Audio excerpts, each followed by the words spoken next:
East Pennsboro fire officials presented a proposal to residents Thursday about a possible fire tax for the community. We're proposing a fire tax. And the reason for a fire tax is the township could say, we're going to give you all the money you want you're requesting this year. The problem becomes if something happens in the township, there's a sinkhole problem, they can take that money back and reallocate it to something else. And then there's no guarantee that we don't have to do the same thing that we're doing now next year. If we have a fire tax, the Commonwealth of Pennsylvania allows up to a 3 mil fire tax. It has to be used for the fire department. The township controls the money. We can't just say, we want to pay this bill. The township controls, do they pay the bill or not? It has to go through our township fire board, which is representatives from each of the fire company and the township fire chief. Everybody's got to ask the question, what if I called 911 and nobody came? Okay? And if we keep losing volunteers, that's what's going to happen. It's happening on Creekside already. They can't get out to some of their calls because they can't get any volunteers to respond to the firehouse. So you need to ask that question.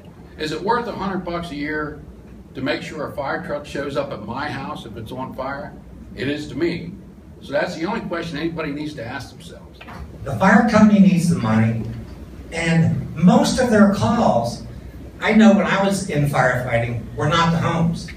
It was accidents, community assistance, the highways, brush fires. They really weren't homes. Homes were like 36, 38%. We're going after homeowners to fund this. We need to start looking at alternative ways. We need to go to the county level. Quit hurting our senior citizens. It may only be $2 to you, but it could be a pill to somebody else. And let me tell you something. Bingo, carnivals, chicken barbecues. How does that pay for a $600,000 pumper, a $1 million ladder truck? It's impossible. Absolutely impossible. In 1983, there was no certifications and stuff. Hell, you can just go out and jump in a fire truck and go.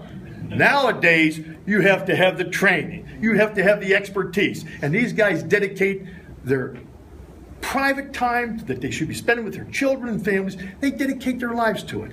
And let me tell you something. For $20 or $40 a year as a property owner, and I understand it, hey, I'll buy a couple less lottery tickets and a few less gin and tonics, okay? I guarantee you to support this fire company tax. For PennLive and the Patriot News, I'm Rachel Bunn.